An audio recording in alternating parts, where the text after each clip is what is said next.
na hii imetokana na serikali nguvu wanawake. Unaona Mheshimiwa Rais, kama unavyoona hii ndio layout yetu ya jengo ambapo ina ghorofa 2 na idara zote za halmashauri zitakuwa accommodated katika jengo hili.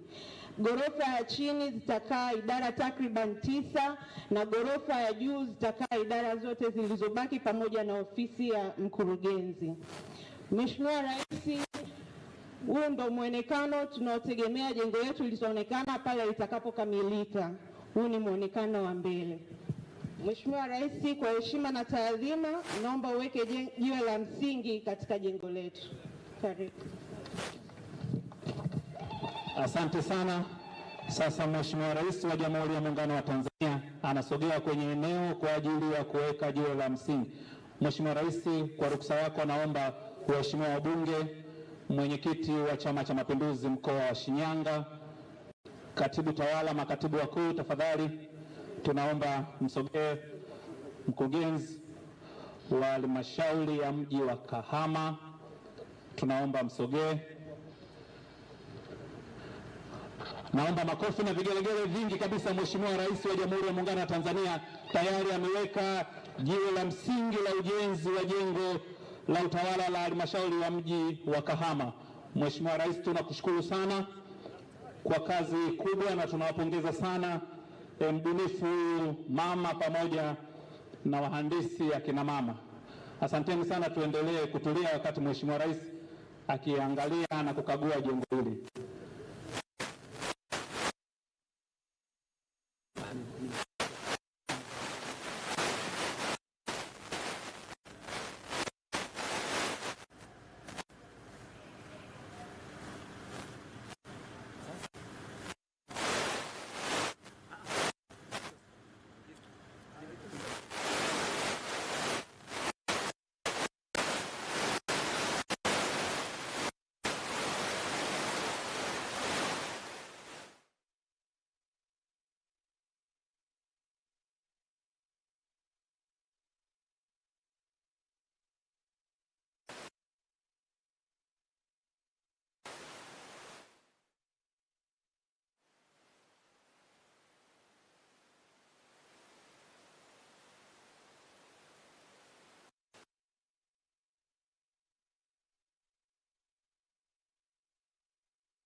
Anatanguliza kama local fundi.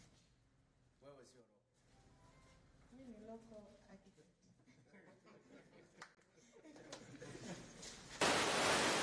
Na fly nilikuwa nafikiri jengo dogo. Ndio jengo.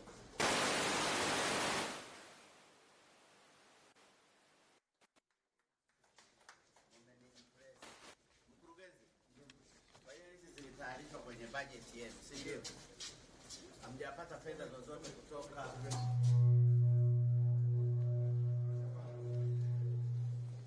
utaweza, lakini kumaliza mwezi wa pili.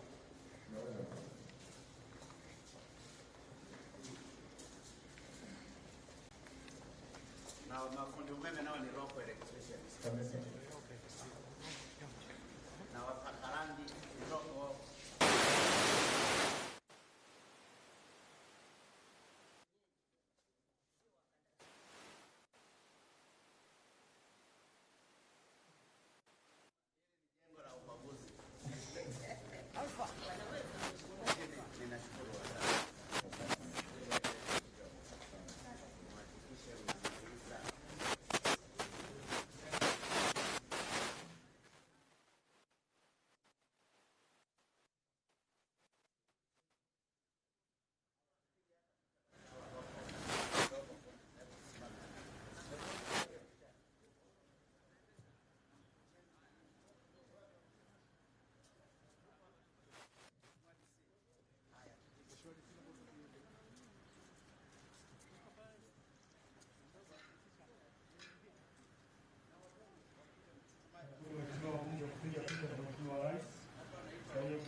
inapigwa hapa.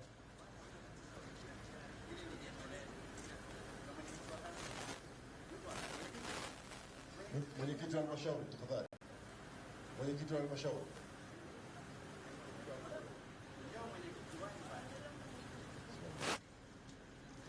Kahama oye.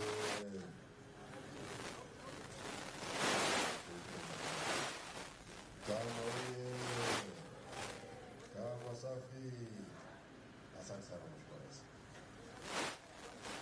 Na mtazamaji wa TBC na unatusikiliza taifa moja kwa moja kwa sasa. Mheshimiwa Rais mara baada ya uwekaji wa jiwe la msingi la jengo la utawala halmashauri ya mji wa Kahama, sasa anaondoka, ameshakamilisha kazi hiyo.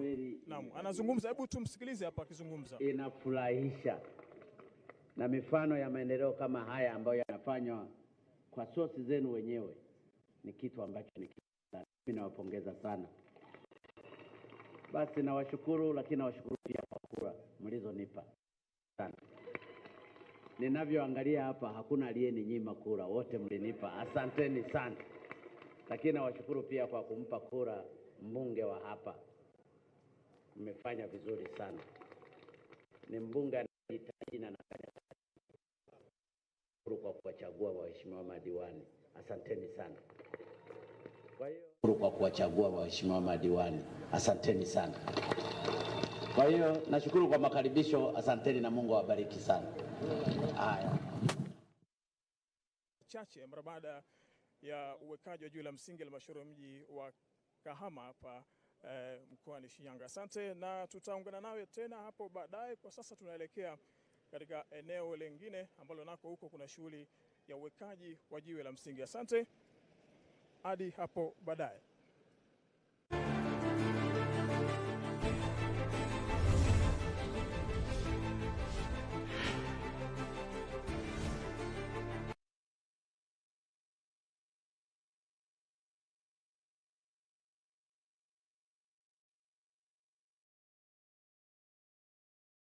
Special, I'm Noah Kipkimboy, and still touching on matters higher learning in Kenya, the impact of COVID-19, whether this time of the pandemic has opened our eyes to new potential, new ways of doing things, better ways of doing things in our higher learning ecosystem. Well, and today we'll be focusing on Meru University of Science and Technology. You know, when I mention Meru, the first thing you think about, yes, you think of Mira, but Meru is more than Mira. It is a space, and it is a county actually that is very rich. Now, discussion will encapsulate how learning institutions and what role are these learning institutions playing in our county level, in our devolved units, to make sure that you know, they're bringing the best out of these counties. Well, I'm joined by Dr. Eunice Mareto, who's the Director, Quality Assurance and Career Services at Meru University of Science and Technology. And she will help us put into perspective a number of issues touching on higher learning. And we kickstart this right away. Thank you very much, Dr. for joining us. Starting off, maybe encapsulate for us the impact of COVID-19 on Meru University of Science and Technology, you know, your schedule so far.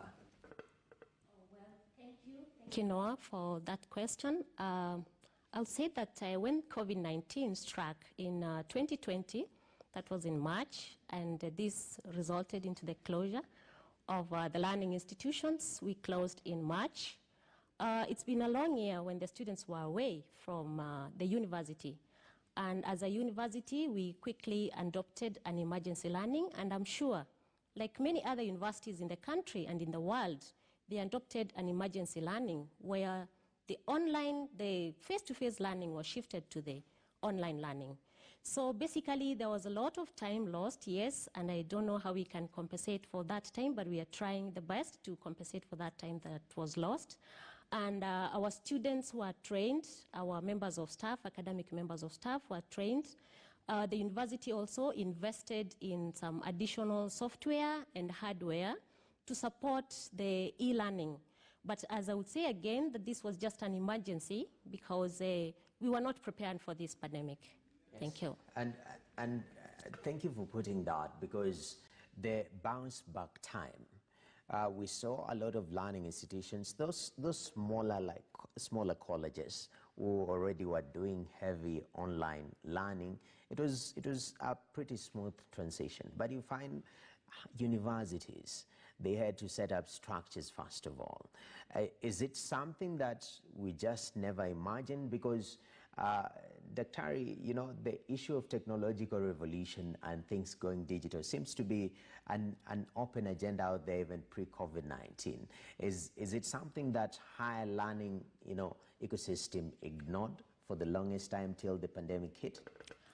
Well, thank you, Noah, for that question.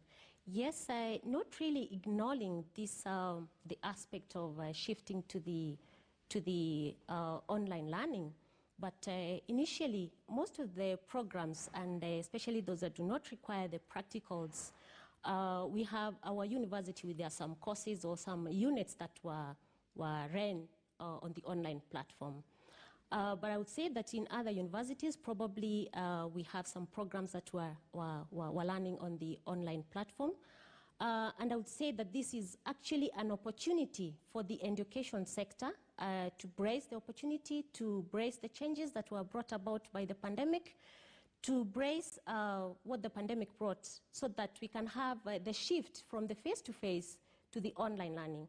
As we go on the line to recovery, as you're all aware, and the country and many other countries are aware that things are not the same, we are in the new normal.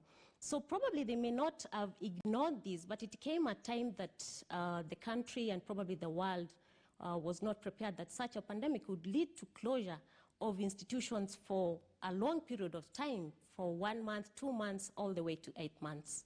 Definitely. And this new normal, on the staff side, as the staff to handle this online, you know, the vibrant online learning that you picked up.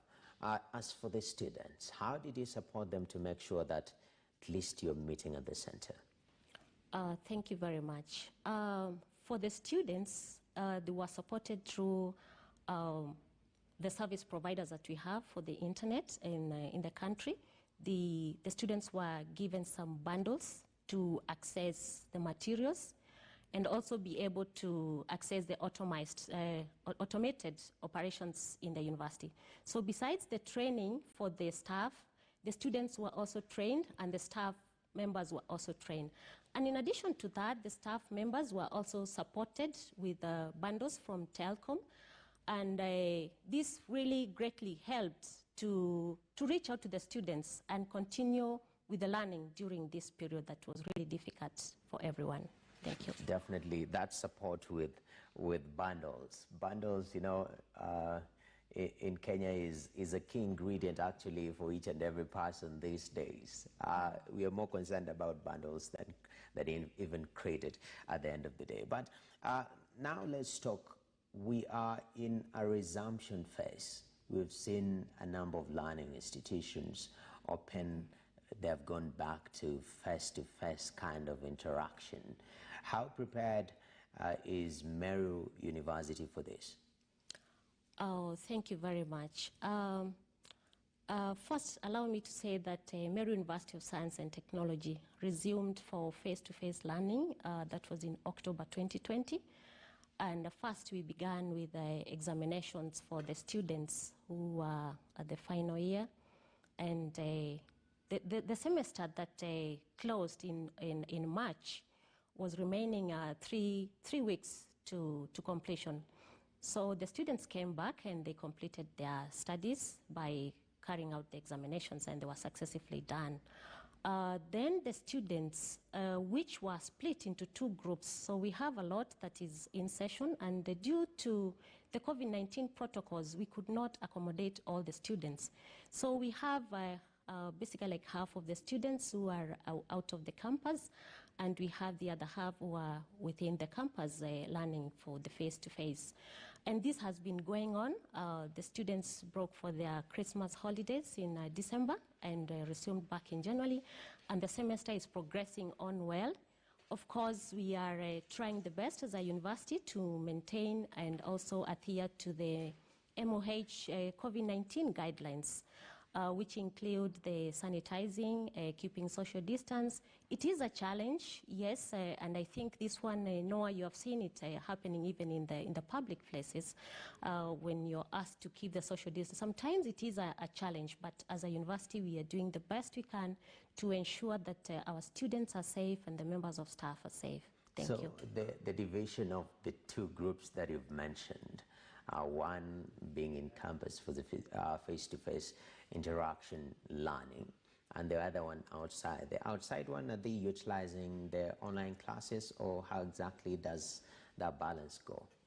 Well, thank you. The group of students that is out of campus, most of them are attending their attachment placements during these periods, and we'll be expecting them back in the course of the year to come back for the other semester and proceed.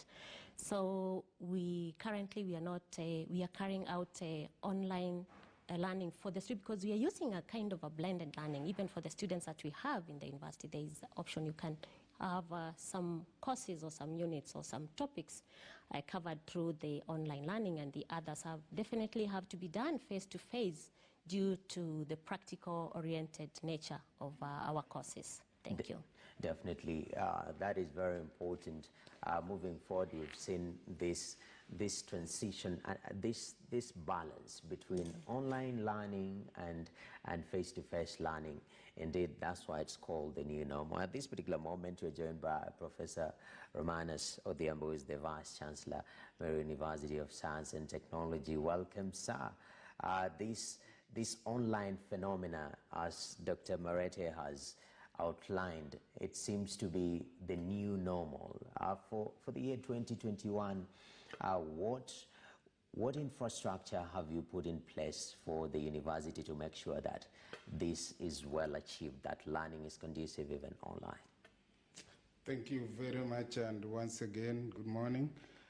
Meru University of Science and Technology has put several things on ground. As Dr. Marete has said, we have put some infrastructure, like when you get into the gate, you will find that we have put all the hand washing, the sanitizers, everything, and all the classroom, the same thing have been put. But very importantly, the new norm is that classes have to continue, work has to continue. And so the old way of doing things, face-to-face learning, is not going to continue all the time. We have decided to blend our learning, and that means we have put a lot of money in trying to improve our online infrastructure so that those students who are not able to be physically present in a class, if I'm offering a class, can also access my lesson, just like we do in the churches today, that I preach in the church physically, but some members are able to watch from home. So we are getting into that. Just last week, something that happened for us in the university for the first time. There's one of my students who is actually in Holland, and he wanted exam done. And before that, last year, before the COVID, this could not be done. But I'm happy to report that we're able to offer the exams. We're able to invigilate the student in Meru and is in Holland. And he was able to submit his results within 3 hours that the exam was being done, and the exam is now being marked. Wow. These are the real things that have come in, and in Meru University, we are actually doing this very well. We have also asked our new students who are now coming to the university that, there's a lot of investment in terms of the digital requirement, in terms of the computing facilities, the internet, and what have you. So all our students, the new students, the first years that reported in November 5th, all of them were requested, and through their parents, they were able to buy their computer, which has specified specifications that fit in the new norm.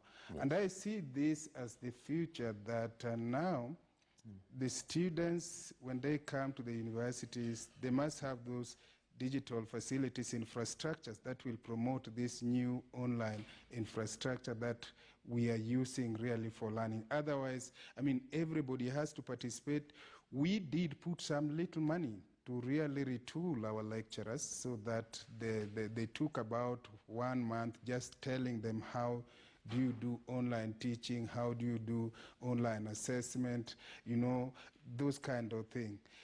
We have done this not with a lot of success. I can say maybe 70%, but I think it's an ongoing thing, and I think we'll be able to do it. Yeah, and maybe just to follow up, because we've seen apart from the physical and the distortion that COVID has brought in our day-to-day lives, one of the biggest is the economic distortion, the money factor, and we understand that higher learning in Kenya, you have to part with money.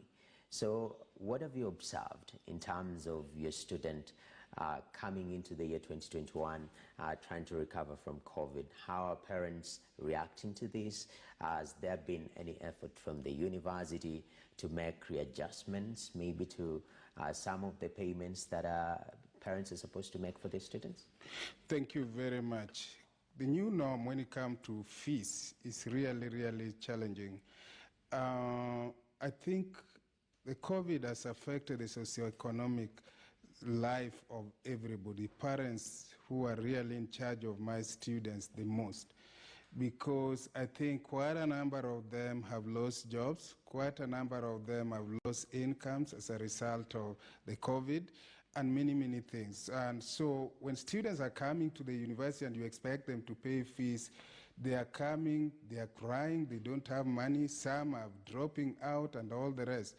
What we have done is that we have a new fee policy which is actually made in such a way that you can pay gradually as we struggle to see how they can be helped. But we have also come up with a work-study program in the university, those who are seriously not able. We also tried that. And I really want to thank also Higher Education Loan Board, which has been very, very useful. Whenever we get a very needy case that had applied and was not able to get any support, Ringera, the CEO of Higher Education Loan Board, has always been there for them. And this is what we are trying to do. And we hope that after some time, there will be some help. I wish the government could put more money in Higher Education Loan Board, because COVID has affected the parents, COVID has affected the students. You can't believe it that even when they are in the university, even the kind of food they eat now, it is not so that balanced because they don't have a lot of money. But we are doing what we can, and we hope, I'm always very optimistic that after some time we'll overcome this. Together we'll manage it. Thank you. Yes, definitely. And maybe a quick one, because there's again another pointer that comes across. We've had this discussion where there are propositions to raise fees for university. I know as a vice chancellor, you're privy to this. How's these discussions going for people in their higher learning institutions? Thank you. That's a very good question and a very fundamental one. I've read it, I've heard it. I think there are those talks, but what has come out sometime in the papers is that this has been approved. No, it is still work under progress. We are saying, by the way, I did my first degree. I graduated in 1989. The fees that the students are paying today is the same fees that I paid as an undergraduate in third year, that time, 1989. And we are saying, if you look at it today, the GDP and what have you, the fees has gone up almost 3 times. And that time when I was paying 16,000, the fees, the self-sponsored fees, when you calculate it correctly, was around 85,000. I want you to hear this. Kenyans, I want you to hear this. And so right now, the same thing that was being paid at 85, now it should almost be 250, almost 3 times. And what I've seen going in the press, And is that if I paid 16,000 when I was an undergraduate student in my final year, and now it has multiplied 3 times, that's about 48,000. So that is the negotiation going on. It has not been approved. It requires all the stakeholders to be involved. But I think as Kenyans also, my children in preschool, my children in primary school, in secondary school pay over 50,000. So sometimes we need to look at it this. Where I agree with most Kenyans, you cannot just wake up in the morning and say that you are increasing fees from 16 to 48. You have to find another ways in which these people are going to be cushioned. And this is why I'm pleading with my good government and through Higher Education Loan Board that we have to see how also to cushion the students if eventually we agree to increase the fees 3 times, that is about 48,000. But I think what is coming out in the press is not a real, it's not true. It's just a work under progress, still under discussion. And we're just saying that 16,000 almost 30 years ago, now it should at least be multiplied by 3. But then as you do that, COVID has affected everybody. We as a country, as a government, has to find a way in which we can cushion the students so that they can go to. That's the talk that we have. Thank you. Yes, definitely. Thank you for that clarification. It is a work in progress as we speak. And let's hope that the deliberation will be good for both the learning institutions because they need these funds to facilitate education in these institutions. Also, so that they are able to afford. But coming to you, Dr. Marete, let us look at the role of higher learning institutions to their immediate environment. Former President Mwai Kibaki had the suggestion of, having universities in each and every county earlier on. We've seen, learning institutions coming up. So for Meru University, what impact are you distributing right directly to Meru County, to be specific? Oh, thank you very much for that question. Yes, we have universities across the counties, and we are privileged to have Meru University as the only public university in Meru County. And Meru is a county of agricultural production, and we have quite a number of crops. I remember at the beginning you mentioned about Mera. We don't just grow Mera. We have many other crops, food crops and cash crops. And at Meru University of Science and Technology, we have a school of agriculture and food science, which is well established. It's well equipped with the state-of-the-art infrastructure and with an array of programs cutting across horticulture. We have agriculture. We have programs of food science and technology, food science and nutrition. We also have programs at the master's level. And with all these programs, we are training students to actually support the agricultural production in the county. Not only agricultural production, I would say that we have other programs that are supporting the development of the county. Programs like engineering. We have a Bachelor of Technology in Engineering, Mechanical, Civil, and Electrical and Electronic. And we also have a Bachelor of Education in Arts and Science. Of course, we need teachers everywhere. So as a university, we are actually running programs that are supporting the development of the county. And looking at the agricultural production, we've been conducting shows to support the farmers. And recently, we had a show, a new seed varieties show. This was an organized show or a visit by the farmers to the university to be trained on the new varieties of seeds that support their agroecological zones. So that's what we are doing as a university, and as I said again, it's not limited to agriculture, it's going beyond agriculture to support the development of the county. Thank you. Professor Odhiambo, will this solve the perennial issue we've seen where a lot of graduates are coming out of universities and we see there's so much limited opportunities? Being intentional at the devolved unit at the county level to link these students to the opportunities right there outside the school? Thank you very much. And just before I answer that, Meru University of Science and Technology has also really impacted the county, especially in terms of socio-economic impact to the community around there and the whole county. This university started just the other day, 2009, and it was just with 45 students. Today we have about 8,800. And if you see the Mamamboga, you see the saloonists, you see the people who cut my hair and all of it, you see where the students are staying outside, you see, you know, the butcher people, the people who are selling meat and what have you. I mean, the place has just become socio-economic. It has woken up, that's what I can say.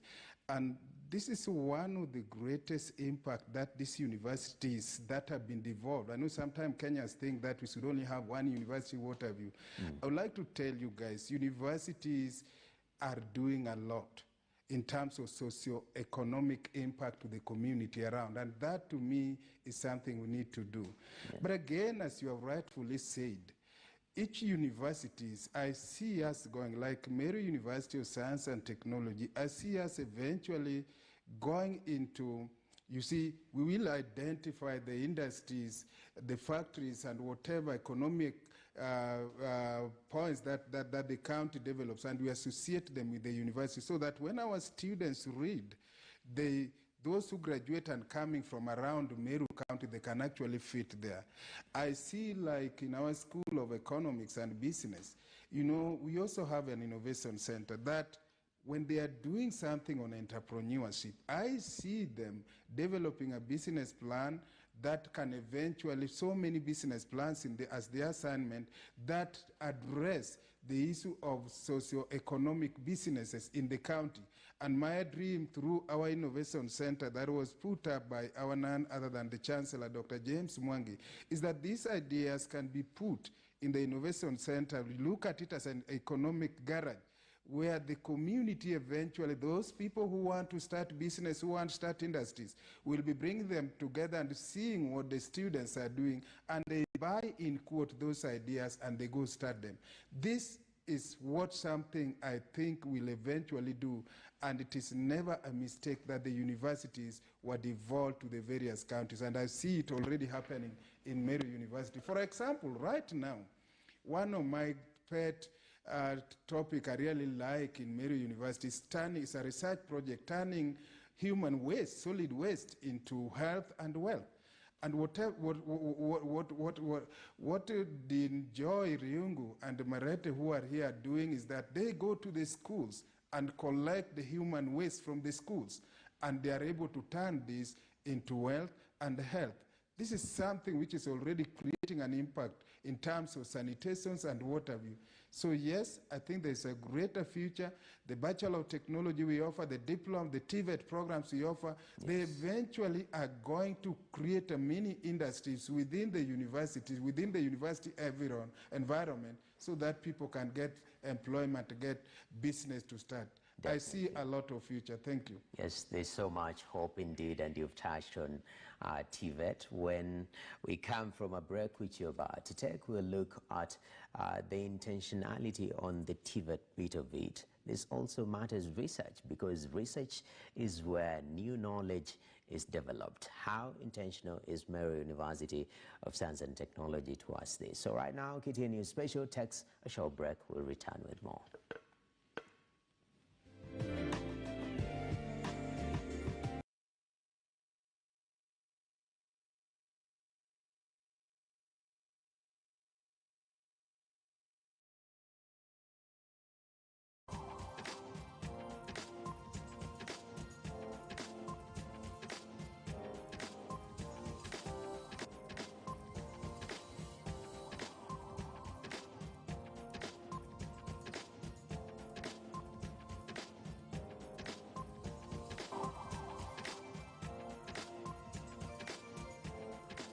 A very good morning to you and welcome to Morning Express. My name is Trix Ingado. Today on the show, as usual, get you updated on the very latest news, both locally and internationally and analyze what has been prioritized by both local and international press. Welcome to the show. And we have Jesse here. What do you have in store for us? Good morning, Trix. I hope you're well. Yeah, I am. Okay, a lot in store for viewers back at home. Of course, you get to start your day with a smile on your face as we update you on the latest.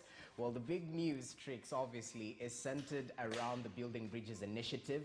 It has just gone to the next phase. IEBC has finished verifying the signatures, and there's no importance that the MCAs have held as of now. They actually hold the fate as it is for the next 3 months. They'll be deciding whether or not the BBI will go through, and after they approve or reject, or rather approve, it will go to Parliament and we'll see the whole process kick off. So this is just the initial stage, Trix.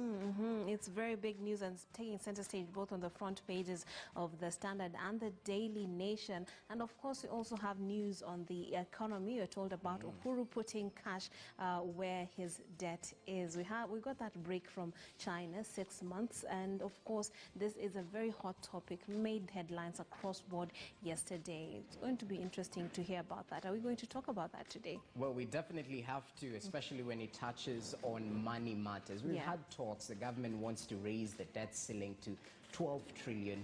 We've had Ukuri Yatani actually say we have no option but to borrow concessionally. What does this mean for Kenya? What does it mean for the domestic market? Implications going forward? So much to discuss, so little time. Yeah, so we'll try our best with what we have been located. So stay tuned for that and much more. Let's start off with what's making headlines internationally and see what we can learn about what's happening across borders. And we kick this off with the Daily Monitor. That is from Uganda. We are told government withdraws troops from Bobi Wine's house. This happened, I do believe, around 2 days ago. And we're having a quote here from Bobi Wine. He says, "We want Museveni out of office in less than a year." I wonder how they're going to accomplish that. Votes recount cancelled over broken seal on ballots, some election irregularities, and they're trying to sort that out. Then we're told from third to main force, tracing Museveni's final leg in power. They have decided this is his final leg, and therefore they're taking a look at the history, and it is quite a bit of history right there. Take a look at this article and learn more about what's happening on that front. And their government is struggling to find ICT-trained teachers. This is news from the education sector in Uganda. Take a look at that and learn more. They also have a tally on coronavirus infections. Let's take a look at the Rwanda Today website. It says trial of Hotel Rwanda hero to begin on February. This is Paul Rusesabagina. He's pictured right there. He has been in custody for some time. And then there's SADC loses 10 cabinet ministers to COVID-19 in just 2 weeks. The effects of COVID-19 continue to be felt, and of course it does not discriminate both the people in leadership and the common wananchi, even in Rwanda, are facing this problem equally. February dates set for the EAC Heads of State Summit. Then we have a COVID tally here. Kenya leading with 100,052. Rwanda is at 12,975. Uganda is at 39,149, and Tanzania's tally is stuck at 509. Speaking of Tanzania, let's see what they're telling us this morning about what's making headlines in that country on The Citizen. SADC loses 10 cabinet ministers to COVID-19 in just 2 weeks. Take a look at that and see what's making headlines. We're going to keep you updated on what's happening regionally. Later on, we do have international news prepared for you so that we can give you more information on what's happening in the country. But for now, in the region, but for now, let's take a look at the local papers and find out what is making headlines. And with me via Zoom is Suleiman Bashir, who is an advocate, as well as Honorable Tom Odege, who is a legislator and also a unionist. Welcome to the show, gentlemen. Thank you. Okay, it has been a while. Karibu sana mheshimiwa. It's good to see you on Morning Express once more. Now, let's take a look at what's making headlines. the BBI is the biggest story this morning. On the front page of the Standard, it says, which counties will dance to reggae, race to the ballot. They say the bill to amend the constitution moved to county assemblies after IEBC cleared more than 1 million signatures, and now all eyes are on MCAs who hold the key to moving the process to the next parliamentary stage and eventually to the people. And this is there's a similar subhead there as new sense of importance, and they're talking about the importance. They're talking about the MCAs. Never before in the country's history have MCAs wielded so much force. They have 3 months to decide the fate of the Building Bridges Initiative draft, and whichever way they vote changes the course of Kenya's politics for good. Honorable Odege, tell us what you make of this new front of the BBI initiative. Thank you very much. Happy New Year. Happy New Year to you too. Yeah, we are meeting for the first time this year. Yes. And thank God we have come from far, and I think we are now approaching the end. Yeah. Some people are doubting this type of verification of signatures, but I'm happy it has come out very nicely and promising. Now the ball is in the County Assembly's court, and I'm not seeing much problem with it because the number of counties needed is something which is attainable. Okay. Yes. Well, how do you figure that, given the 100%? Okay. Suleiman Bashir is joining us via Zoom. What do you make of this new stage that we are at, whereby the power lies with the MCAs? Thank you, Trix. I think the process has kick-started officially. Yeah. With the verification of the over 1 million signatures as done by the IEBC. Trix, I think the next thing that will happen, in line with Article 257(5) of the Constitution, is that the formal notification, I think, has been done by the chair to the county assembly speakers. Now the county assemblies will now have a sitting. Each of the 47 county assemblies shall have a sitting to consider the initiative. You see, Trix, the narrative there is a bit slim. They do not have a lot of powers over this. They simply can consider it. And there are only two ways of considering it. They either approve it or disapprove it. They either pass it or they reject the bill. That is power, don't you agree?